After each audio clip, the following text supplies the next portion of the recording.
All right. I think I'm alive. Let's see. Yeah, that's how it is. All right,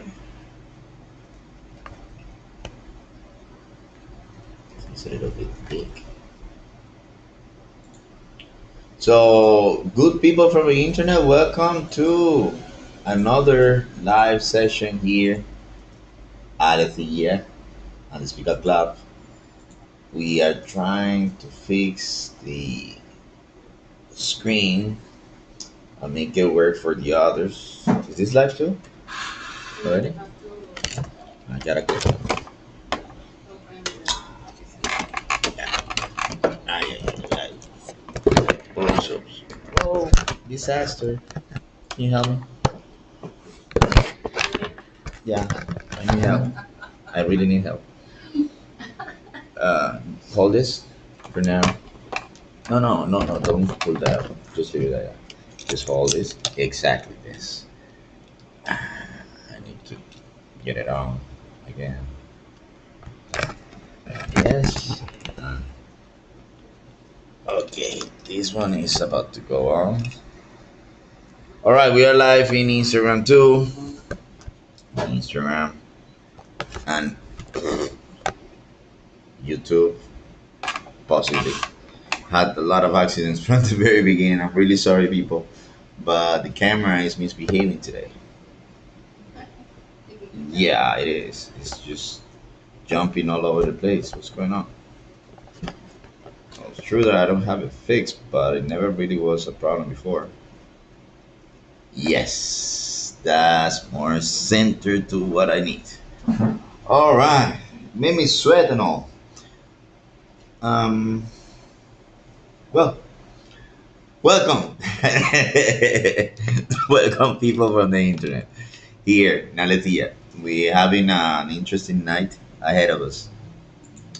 Topics that we will be speaking tonight are mostly in continuation to the series of topics we've been developing lately, supported all by written stories, mostly manga, as you know, plus a bunch of other stuff that we normally slip in a little in each one of our lives. So it's a really cool thing that we are capable of, keeping up with the expository type of work that we do here because it's an opportunity that is awesome for us to not only learn a little bit about whatever we can learn, but also to get to show you, to get to share with you stuff that is actually really cool. Okay, well, at least we think it is. Tonight, we're gonna be speaking about a manga, second manga from the same author, Mr. Kouji Mori, who happens to be someone that I admire a lot, even though I haven't really researched much on his life per se. We don't really do that often, like digging into people's lives about where were they born, where did they grow up, etc., etc. We just know details about general details about the people we admire, and we just leave it like that because we don't want to pry on too much. I guess. I mean, of course, once you admire somebody's work, you should have a little bit of curiosity of who these people are, where did they come from, and all the different things that can or might have influenced their work. But you see, it seems that in the lately or as of late, the majority of people that were creating fantasy of any kind, fiction of any kind, they just are really skilled people. They are capable of creating really incredible, dark, mysterious, and complex stories without being them themselves, dark, complex type of people. You simply people that know how to nourish their creativity and their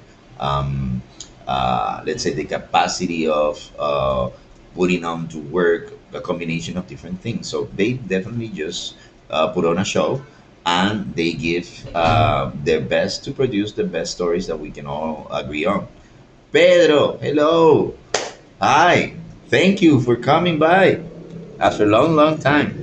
In fact, this story that we're coming up tonight, it's Ayman is here. Hi, Ayman. Another two. Okay. Tonight seems to be that's gonna be like a full class then.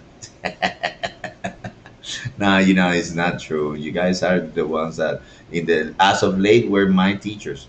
So I must say thank you guys for coming, and thank you guys for bestowing your ears and eyes for what we're trying to do. Okay, so enjoy the show. Remember, if you guys have any questions, please don't doubt, because that always helps on the whole process of what we do here. So again, the introduction of the story I was telling you, the story, sorry, is Destroy and Revolution from the author Mori. I have it here in the back. Give me a second. Mori Keiji? Koji? Koji Mori. That's the name of the author. And again, as I was mentioning before, yes, Koji Mori or Mori Kori. I'm not 100% sure if it is the last name first Koji or Mori. In reality, I don't know. I should know by now. Christian, welcome. Thank you. Meli, thank you. Welcome. I got two more other people here in Instagram and two other people on YouTube. So, what is basically the reference I wanted to make about this author, that I really, really enjoy the type of stories that this guy has made, and he happened to have been the best friend of another author that I admire, that is Murata, the one that made Berserk, another story that we have discussed right here. Okay, Berserk. This guy is actually the inheritor of Berserk, the story. As you know, the original author of Berserk died, and the companies in Shoheiya, they decided to continue on the story, or at least try to give it an ending. And the person that was the most familiar with the original material was our friend Mori, the one that we're gonna be speaking about. Not exactly about him, but about one of his stories, the one that you see in the title. It's called Destroy and Revolution. You guys are at it right now in the chat. Awesome. Thank you. Thank you. Okay, so Destroy and Revolution. What is it all about? Destroy and Revolution is a really interesting story because it is based, well, the protagonists of the stories are portraying a world that happens to be the enemy, and then the type of heroes needed for this type of enemy that they needed to conquer. That was, at least at the very beginning of the story, what it was meant to be. Then again, I guess that the author, as it always happens with this particular type of media, started having second thoughts and change along the way. Well, things went on the direction they had to, because that's what happens sometimes. But I don't want to focus so much on that. I want to focus on the main premise of what this story is all about. In the story of Revolution, you got two young men that meet at a particular moment in their lifetimes. And for example, for people like Pedro and Ayman that are here, this story is great to describe basically the age process and the thinking process that these kids go through. Um, of course, with the conditions of the world that they live in. And why is it that we are making the connection to that idea of the need for ideological drive? So you have one of the protagonists that happens to be a really young specimen, to put it that way. One of these kids that apparently have it all: super smart, super handsome, coming from a great family, having all the opportunity, all the charisma to be seen as a role model, all the way from his early ages at school and all the way till his graduation time. But along the way, this kid have found himself kind of like illuminated by the reality in which he lived. As a privileged type of kid, he had access to have information, knowledge. Um, you can say the intelligence that he developed as being part of a society that he grew up in allowed him to have visions that were different than those of his peers, as he could see a little bit beyond his own reality and realize how messed up the world that he lived was, how incongruent the world where he lived was. A world that promotes only, by word of mouth, they just promote like equality.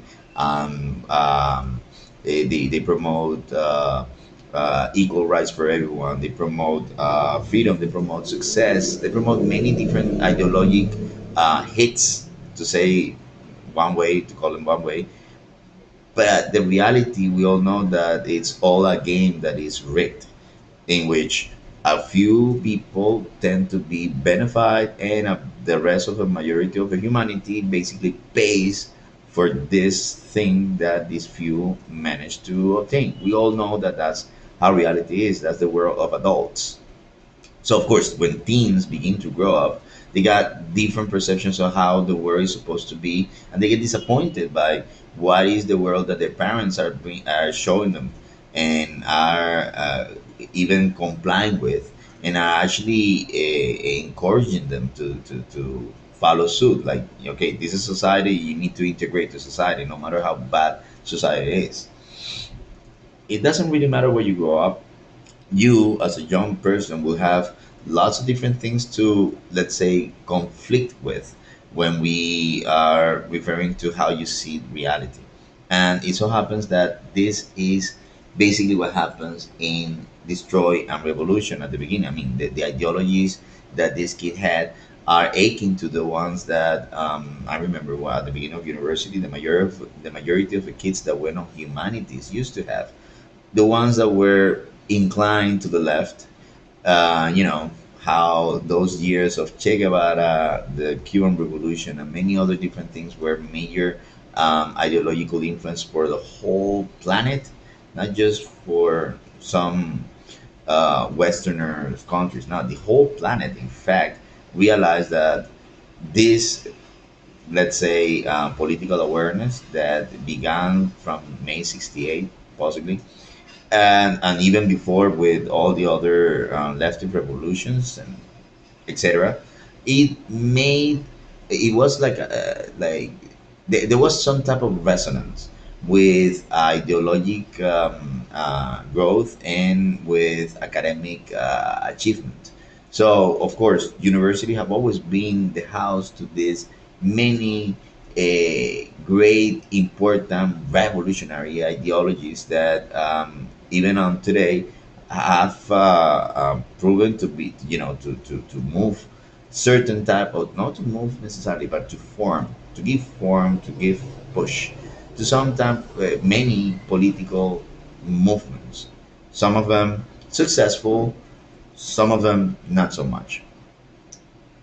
Now, this kid, Rio, one of the protagonists of the story, being as incredibly highlighted as he was, emotionally gifted and visionary as he was simply just that kid that he thought one day he was going to do something big, because he had the confidence and all the conditions to do so. He met Makoto, who happened to be the total opposite.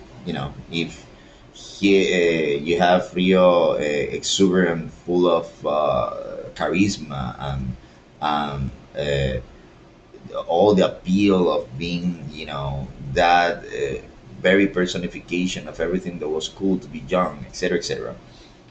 Then Makoto was the total opposite. He was quiet, shy, didn't really want to stand out so much, didn't really want to be in the center of anything.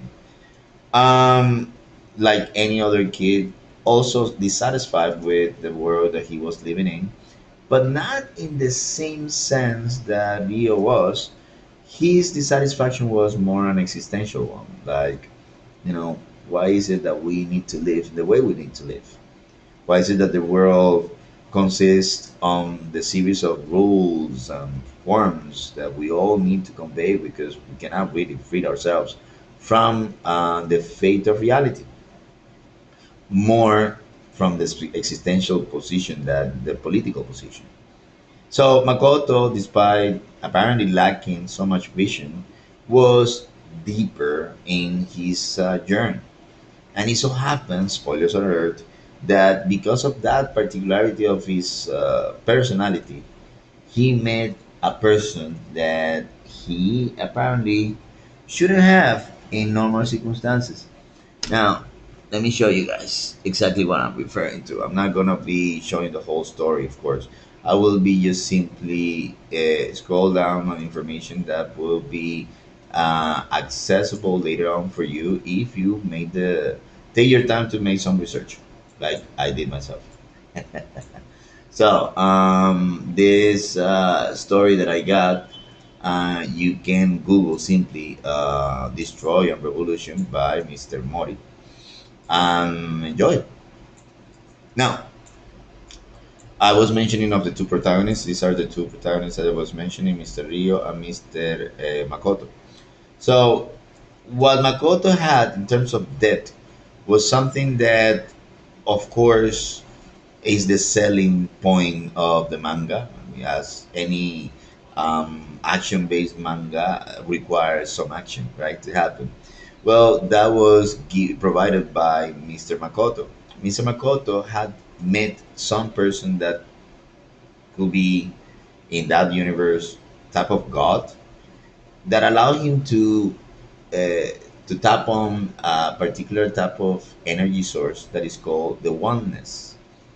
And oneness is basically just, in a pseudo uh, Jedi Buddhistic perception of the world, a way in which you connect with the planet and the universe, and as you are part of everything and everything is part of you, you can be everywhere that you want to, as long as you have the proper vision to it. If you focus enough, you can merge with the world merges with you, and the more you become aware of that capacity that you have, the more you realize your own sense of ego is basically a limitation to you. So interesting. A lot of different things, Mr. Koji Mori had to investigate in order to create the philosophy behind the power that is supporting our characters, or that is putting together this story, this really nice story that is called Destroy and Revolution. However, even though I just already mentioned that it's an incredible, interesting, really nice story, I definitely enjoyed it a lot. I haven't finished it all. I am pretty advanced, but I haven't finished it all. I haven't really finished because this is the type of stories, like such was the case of Suicide Island. You require that particular type of mood, because again, as the name says it, destroy and revolution. It conveys a lot in images of that particular type of feeling, of emotional situation you ought to be once you decide to go on that path, the path of, right, we have to destroy in order to change things. Yeah. And what it means to destroy in order to change things. The other day I was speaking to a friend about the importance of lactic acid for human growth, and it so happens that it's true. When you are working out with weights or any type of alterophilic type of exercise, your body basically is being put on the situation of having to break the normal fibers.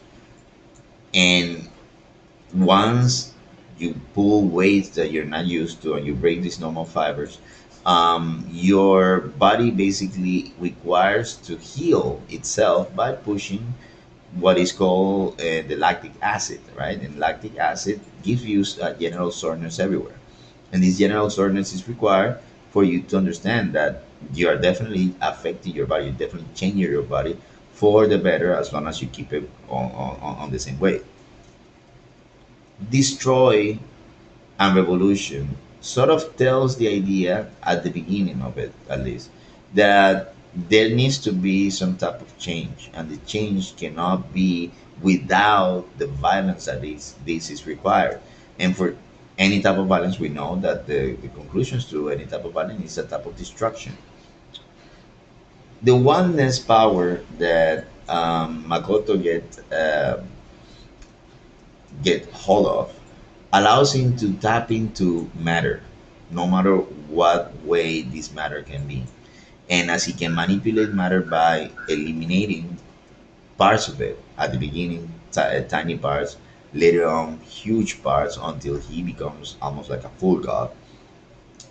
This allows him to do something that nobody else can do, like, destroy things and get away with it, because what type of evidence will people have that he was in fact the destroyer of that thing, when what he did was basically just think about destroying that thing and that thing got destroyed. Of course, there are some other type of mechanics that are involved, but I'm not gonna be too emphatic, because this is not the type of video. We're discussing something a little bit different than this. The power then that he has becomes an incredible opportunity for someone like Rio, who then convinces Makoto that he should join hands with and understand that with this power, there is a great opportunity for them to actually do some real good. But to do so, they will need to destroy a lot. And by convincing Makoto, Makoto at the beginning agrees that he needs to basically do gruesome stuff.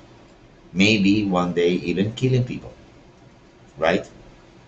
So we know that as it is, the principle of the story is interesting, but there is the lingering ominous sensation that it leaves on the idea of, okay, young people normally will be motivated to try to change things, to try to change reality.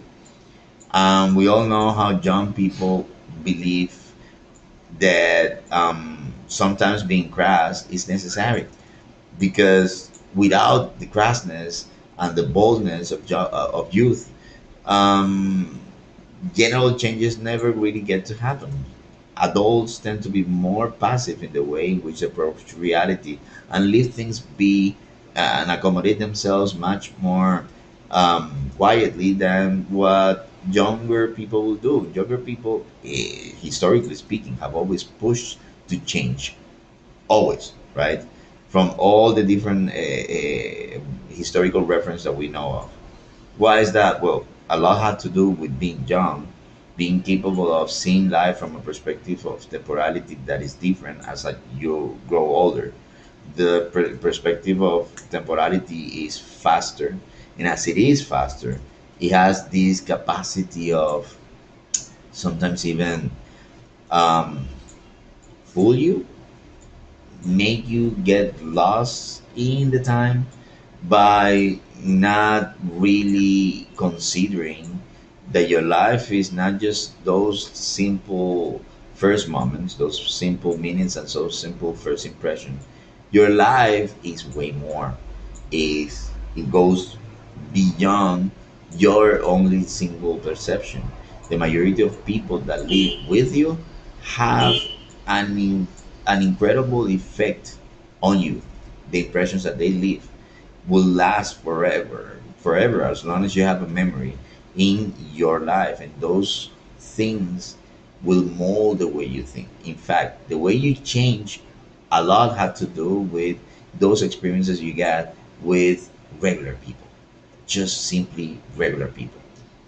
Now, that is, of course, is what we call living, right? We are living as we are seeing, for example, uh, the ups and downs of reality, right? Mm, let me change a little bit. Okay. As we see in the ups and downs of reality, we know that there are sometimes situations that are, eh, let's say, incomparable to others. And sometimes we try to battle the incongruences of reality, but we can't. That's a problem of life in itself.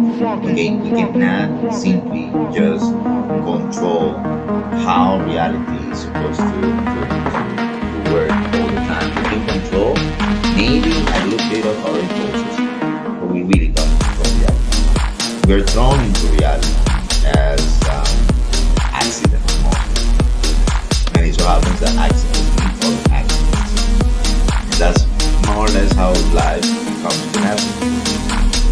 Speaking about what I mentioned before, the apparently rigidness of reality in terms of how a few people tend to control the majority of people. They do have power over the world, but that doesn't really mean that they control reality. Even though apparently they are doing things to make reality happen the way they think, they don't really so outcome of those wills. We have mentioned about this in the channel many times. Humans are chaotic because we have wills, and our wills are world builders, or world changers, or even world destroyers. Or our wills basically can push a lot and can simply just accommodate to nothing. Our wills can, if we resonate with each other in that way, or at least with the bigger groups, in such ways that we can, let's say, promote our evolution, we can change the world. And the same thing can happen if there is resistance. We don't make any change if there is not such a, connection, a general connection between different groups of people. So to produce change, young people are led to move in one way or another. Who moves them? Well, of course, it has to be someone that has that particular type of vision of change. Look, if you hear a term like Satanism, Satan, of course, you probably think, okay, wow, why are you speaking about something that is supposed to be sacred by religion? But many people know, especially in the world of art, that symbols as strong as Satanism, were simply just outlets for people trying to, see or venture themselves into trying to change the status quo of what it was meant to be acceptable. So, of course, as Satan is the opposite of God, God being what is supposed to be acceptable, required to have someone that has an attitude of, like, get away from my face type, like an attitude of disrespect of sorts. Okay, that's basically the full function of the devil. Ideology.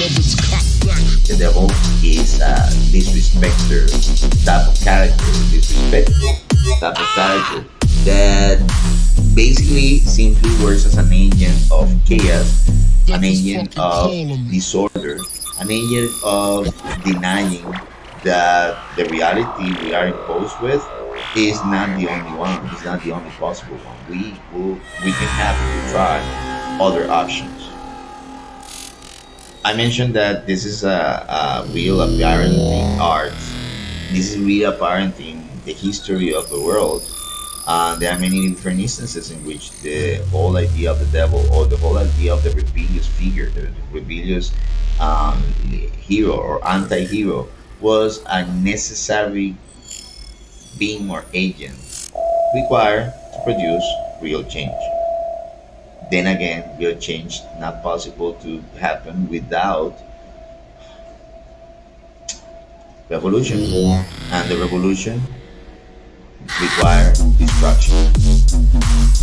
Now, I mentioned a bunch of different things that obviously based on ideological limitations. You can see that if we read Karl Marx and if we read Hegel, we know that this is part of the whole foundational of how we evolve humanity, how we have evolved throughout history in terms of the way our consciousness have become more aware of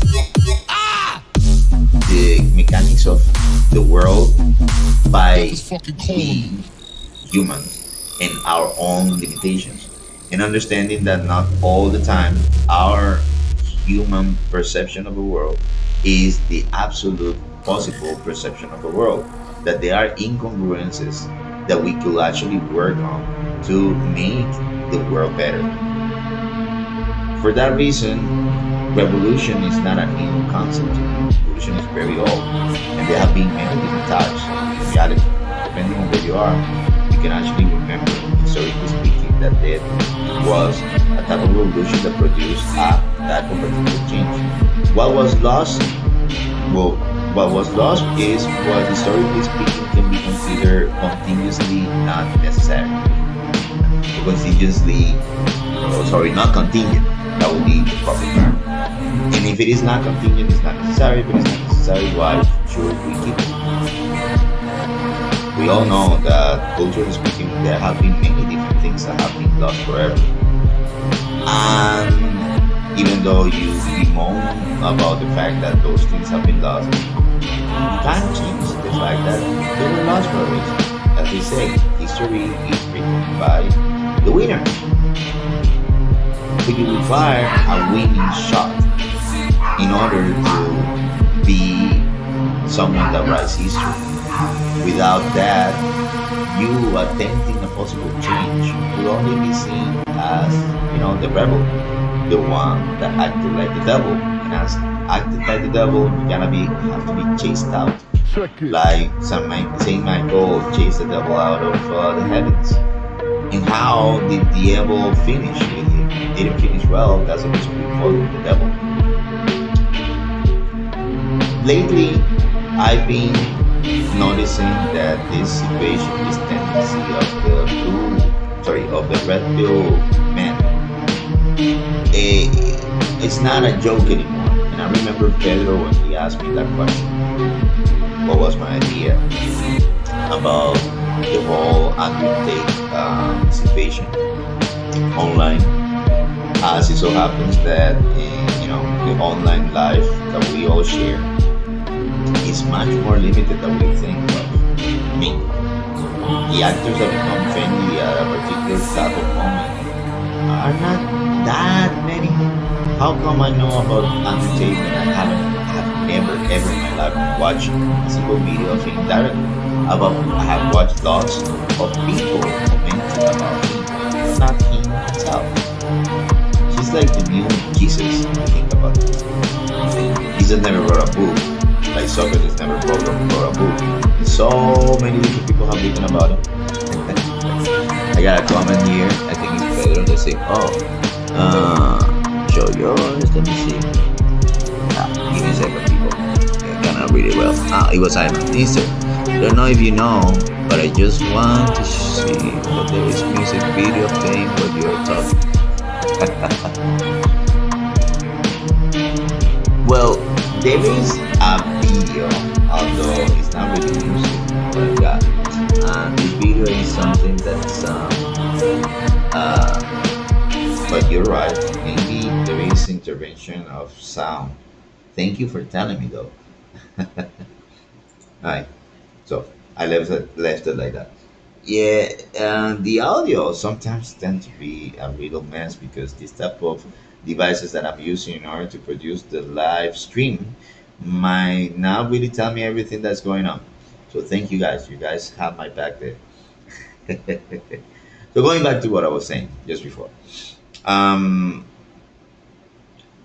using the reference of the Paradise Lost story by Milton, we know that that idea of the devil, the charismatic figure that wanted to change his own reality by confronting no other than the Almighty God, because he was fated to be in the opposing end of a seemingly clear situation form about what his purpose in life was supposed to be. Okay, so we all know that's what happens in Paradise Lost, and we all know that the way Milton writes this character is meant to for us to actually sort of relate to him. Okay, relate to that idea, that figure of the one that does not have everything with him, but still is making a stand for something that is necessary to be seen, though even but we know that it's a lost cause, still is a needed cause, right? We know that what is being perceived of these type of stories is, of course, the great good intentions of the perpetrators of these stories, and these great intentions only aim at the capacity that people have to relate to, let's say, different framing of reality, different way in which you can actually try to perceive the problems that make our whole existence the nuisance that sometimes it is. I remember watching a little bit of the Joe Rogan show when he interviewed Kanye, or as he called himself now, yeah. Until that moment, I really didn't hear any other interview. I had not heard any interview with Kanye. I knew of people speaking about Kanye saying that he's a crazy bastard, whatever, but he's really skilled in what he does, etc. I heard him for about 20 minutes, and I realized, yeah, I mean, the guy sounds crazy enough. It's true. But at the same time, there is a genius naivete to many of the things that he mentions in this video. And this, hi Carla, and this naivete that he has while he speaks a world where there are no countries. It's easy if you try, right? No countries, no borders, no controls. All seem so happy. Why can't we just be like that? Simply, right? That's the principle behind Imagine. Yeah, it just sounds so beautiful. But can we actually do it?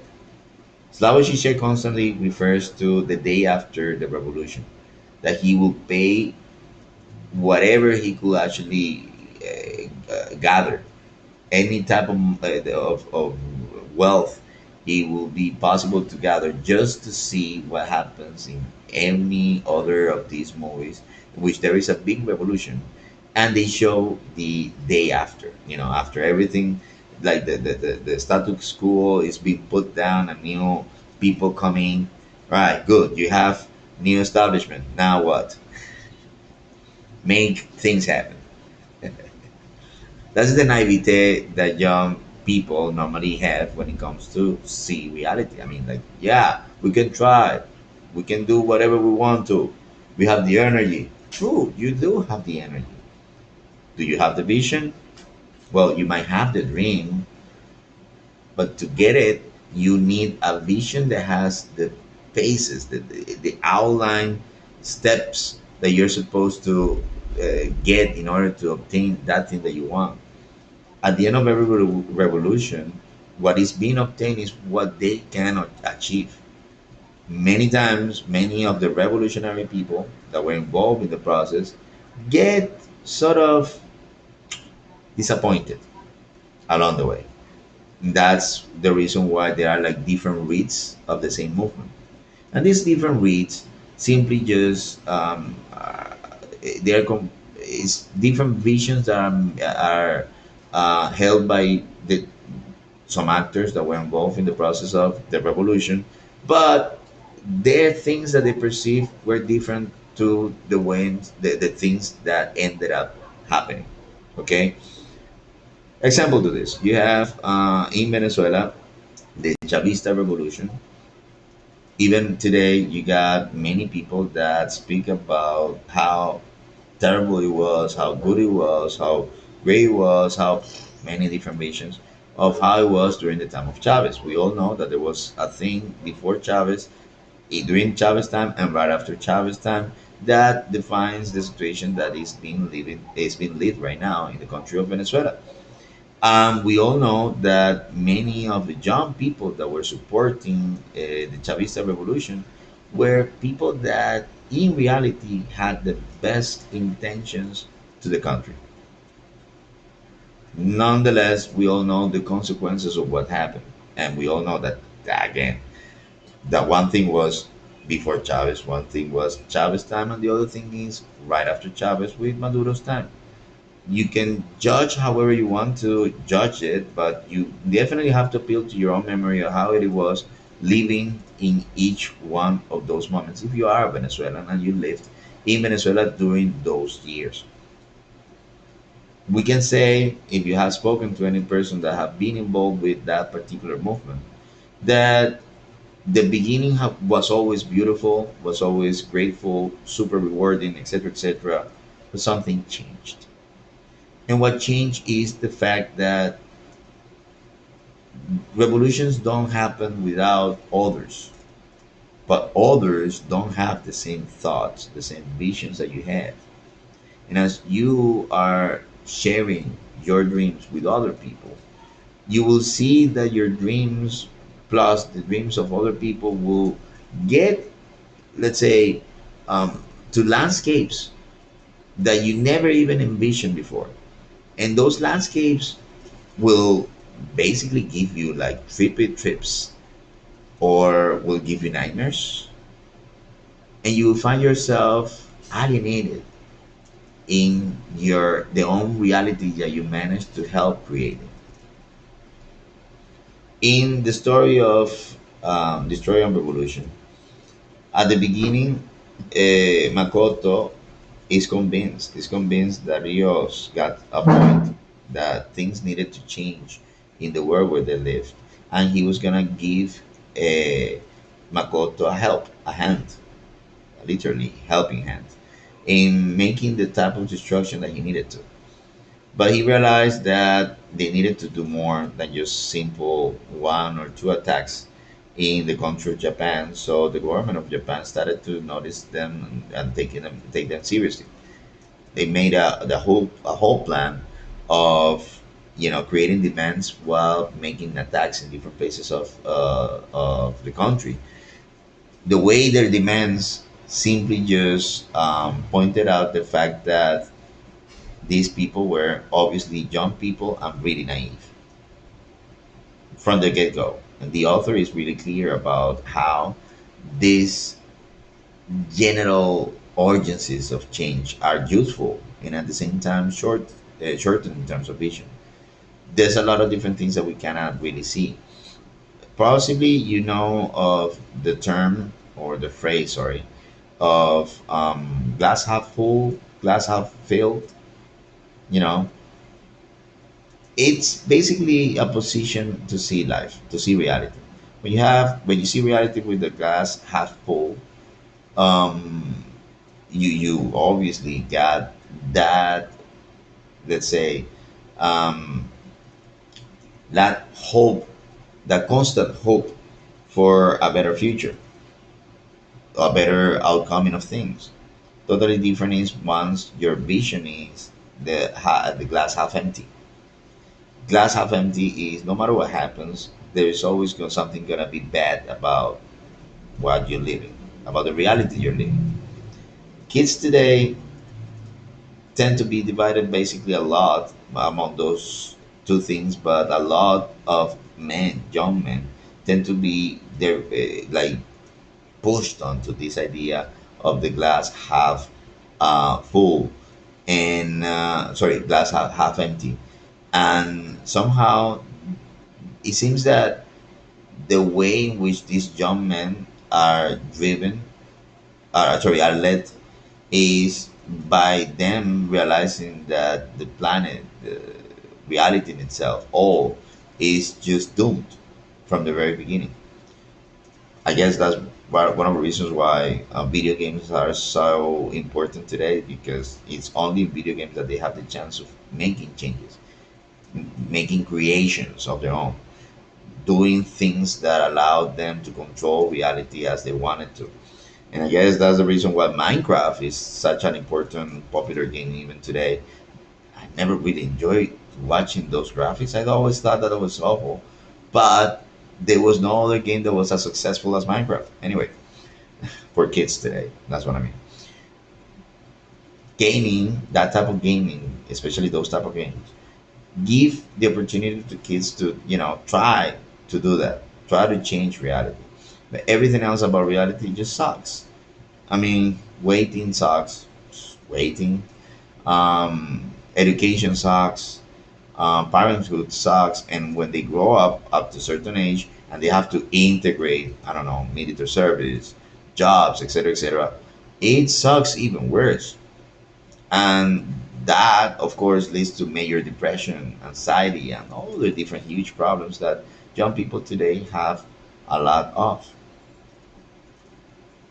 Many people, especially on the rightist, conservative area, they say that the reason for this to be so true is because of major distrust people have of all institutions, religions, ideological instances of the past that were supported mostly by the status quo of the past. Of course, younger generations will simply just think that's totally awful to think that they're gonna be considering those things of the past as important as their parents believe they are to be. Younger generations will never see things of the past, especially those ideological instances, in the same way, unless they are portrayed by new actors that do them in such form that they consider as nuances, which is what we saw with the red pill people and Andrew Tate. Patriarchal behavior, patriarchal awful behavior, expressed by people of such ilk like Mr. Andrew Tate, simply just points out generalistic type of facts, the ones that you get to see in movies like Barbie just now, in which there's a bunch of truths, superficial truths, being told in moments that try to justify the situation that is led to is leading the people to believe that the movie is looking for some type of good solution to stuff. In the reality, that movie ended up as a great commercial for Barbies. Great commercial, in fact. Beyond that, you cannot really say that it was necessarily the newest manifesto of femininity. Because if that was it, it's sad. It's definitely sad. And we need to think that that perception that we all have, the glass half empty, is basically the same perception that allows situations in which you require a reaffirmation of a femininity or a masculinity that simply just tries to differentiate from the other, and even to glorify our position above that of the other. That's terrible. That's silly and pernicious as it is. What then can we do? What can we do in order to somehow eliminate that type of social pressure we all fall into?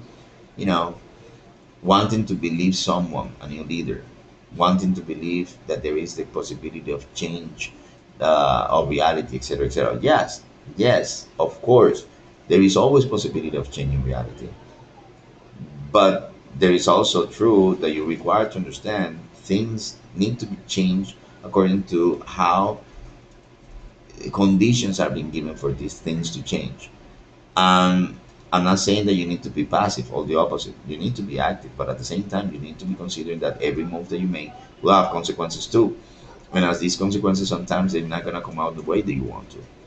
Like, we have different interests colliding at the moment that we make any political decision, and sometimes this will satisfy a commons of problems, but that same commons of problems will can generate other commons of implications and issues.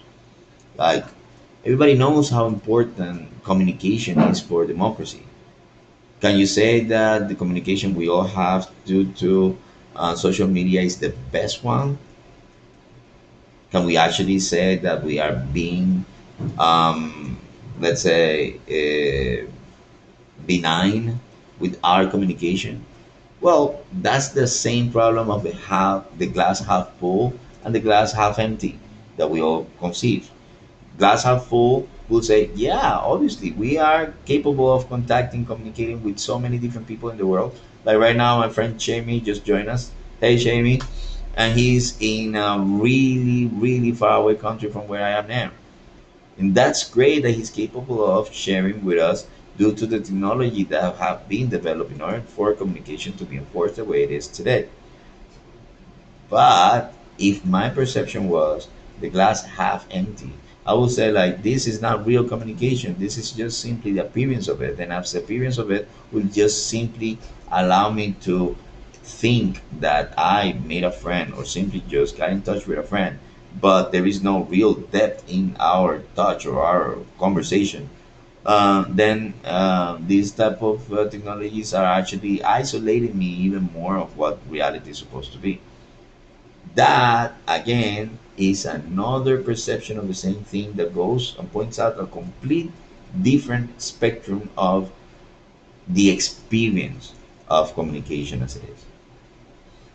In Destroy and Revolution, we all know that the visions that Rio tried to condemn the world of adults by are things that, yeah, they all need revision. They all need us to check twice or even more. We all need to have a word onto why things happen the way they happen and why can we do things in order to make them better. Yes, it's true, but at the same time, by doing so, it makes us revise how is it that we get to enjoy or perceive the reality that we perceive them, and if we try to make some changes, are we capable of coping with those consequences that happen with the changes? In this revolution, one of the things that they managed to do as consequence is creating a countermeasure to their own power. The power that at the beginning they were so happy of being the only ones of obtaining became then later on a tool that helped to eradicate part of them. I don't know if all of them because I haven't read the whole story yet, as I mentioned before. But you see, at the same time, this changed to creating another different type of reality in which this power made people stop thinking that whatever they were fighting for at the very beginning was that necessary, not in the way they saw it. Maybe the perception, their vision, was put on the wrong place. Was not really perceiving the whole scope of what they could actually do with such power. When you are young, when you are a young person, you have so much power and so little control. We discussed that the other day when we were speaking about Mokosho Tensei. You could say that it is a cheat to be capable of going back to live as a kid with the memories of an adult, because yeah, your brain as an adult will have way more means to use all that knowledge into producing things that are supposed to be more effective. You have the power as a young brain that you are, but you don't have that control. Then what can you do? Well, if you don't put anything to that particular type of power that you have as frames for controlling this power, you can be led astray, wrongly, wrongly, sorry, by any other person that sounds reasonable and have good intentions. If it sounds reasonable, but you have no idea how to deal with the whole thing of what this person is conveying to you, it sounds reasonable, it has the charisma to it, and it has the best intentions, you could end up, even going to jail for a type of person like this. But that doesn't really mean that you're right, that this situation is right for you. Having a need to, let's say, feed your brain with stuff that allows you to have a better criteria in order for you not to be led by these good intentions, it's a must. It's super necessary. You have the right and the left spectrum of politics today, but they are not the ones that lead or control the full reality. We are more than the right spectrum and left spectrum. We are way more than that. You can try to expand your ways and get to see why is it that the right and the left exist, and according to that you can even make better decisions on what type of choices, you gotta make when participating in election time, because you should not vote based on the color on the right or the left. You should vote based on what's more convenient, and by understanding this is of course by having the capacity of developing a better consciousness that does not depend on an ideological stance that was given to you by someone that led you to believe that. Read Destroy and Revolution, but read it with the perspective of understanding how this actually happens in reality. Of course, not with the power of oneness that they have in Destroy and Revolution, but it does happen in reality. Lots of people commit acts like terrorism, for example, simply just because they believed in their leaders that gave them those ideologies. That happens. Other people constantly do this. They engage into behavior that is not only self-destructive but also world destructive, because they said, well, that's their job they had to do. You know, even though they don't believe in those principles of their job, they still do it because that's their job they got to do. You know, when you cut down a tree because you work for a department that allows you to cut down trees, every time you cut down a tree and there's no, let's say, replacement for such tree that was cut down, well, you know that you're killing a water source somehow. Every time that you cut down a tree, there is another option for water source to be dry up. You should be very wary of those people that like cutting trees down because they just promoting deserts. I'm not saying deserts. I'm hungry. They're promoting deserts, right? And desertical deforestation is just the worst type of doom that you can actually make to your life. So you see, this type of things happen. Okay, you acting on behalf of somebody else's ideology because you didn't know this sort of things happen. And that, my friends, I guess is the most important teaching that we can get from this story. So, again, recommended to you, we strongly recommend it for you to get your best look on this story from Kouji Mori, Destroy and Revolution. And with that, my people, we're reaching the end of this life. Remember that this is the disclaimer time. This life is mainly done with the purpose of helping all these people that have followed us, that have studied under us, that have received any type of advice regarding the process, the whole language acquisition process for any different purposes, be it, just to speak it, just to write about it, just to write with it, or to get certifications, etc., etc., etc. This is a space in which we put in practice many of the different things, teachings, theories, practices, drills, techniques, etc., etc., that we have discussed in class. We put them all in practice in these sessions as an example for you guys to follow once you're creating your own stuff, because that's what, that's the whole purpose uh, of teaching, that other people can reproduce and replicate what you do. So hey, we're doing this mostly for this type of audience, but of course we leave it on the different platforms we work with. For now, by now, okay, I guess we have only Instagram and a YouTube, and later on, who knows what's gonna be available for us to be using. But for now, this is the different media in which you can actually access to our content.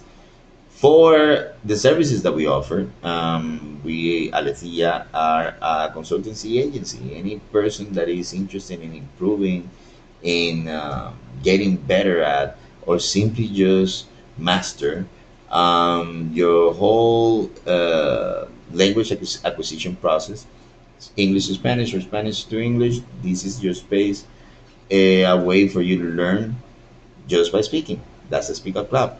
So we guys invite you to participate with us anytime that you want to. The type of conversations we have at the Speak Up Club connected to the ones that we just had tonight. So leave us a comment on Instagram or on YouTube, and we will hit you back. We will try to see if we can actually, um, set up a meeting for you guys to have the proper type of service that we guys can offer you. Specifically, we're speaking about the language acquisition process. English, Spanish, Spanish, English. People, thank you for being with us. Thank you, Pedro, Ayman, Shamey, all the others. We were waiting for questions. Let me see if anyone left one. Let's see. Pedro. No, no, no, no, there was none. Well, thank you. Thank you, guys. If you guys had any questions or any comments, remember to leave us here. Whenever we have the chance to, we're going to come back to you guys. All right? So, for all the others, till next Friday. Bye bye. So, let's see. Bye on Instagram, and bye bye on